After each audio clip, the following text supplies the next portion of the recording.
Dende o pasado xuño, o GAL de Ría de Arousa está a levar a cabo o programa Un futuro sostible para a nosa ría.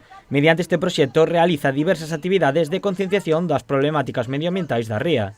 Hoxe foi a quenda dos rapaces e rapazas das ludotecas de Cambados. Actividade de marisqueo cos nenos e nenas de Cambado, das ludotecas de Cambados, tanto da zona urbana como tamén das parroquias, e consiste nunha actividade de marisqueo coas mariscadoras de Guimatura, aquí na zona de Cambados, e é unha actividade que está enmarcada dentro das actividades medioambientais que desarrolla o GAL Ría de Arousa sobre concienciación medioambiental das contornas naturais dos concellos da Ría de Arousa e neste caso dos concellos da zona sur. Os preto de 25 nenas e nenos de Cambados coñeceron como traballan as mariscadoras. E xusto o que fixemos foi, como estaban na zona de control, na pesaxe e na clasificación do marisqueo, fomos a ese punto de control, estuveron vendo como se clasificaba, as características do que hoxe recolleron e xusto baixamos agora aquí a zona da praia para ver pois eso, as diferencias entre as diferentes ameixas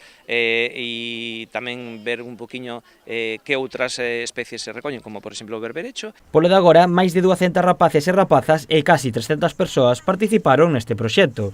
O obxectivo é que coñezan os traballos do mar e as problemáticas medioambientais da ría. Pois, sobre todo, dúas cousas. Unha, que coñezan neste caso o traballo das mariscadoras, que é un traballo moi importante e moi primordial aquí na Ría de Arousa, e unha segunda parte que coñezan a súa contorna natural coa idea de que nos axuden a protexela, a coidala, sobre todo ante os graves problemas medioambientais que estamos tendo, que se están vendo, non? Outra das actividades que realiza este programa é a de amosar a contorna natural do arquipélago de Cortegada.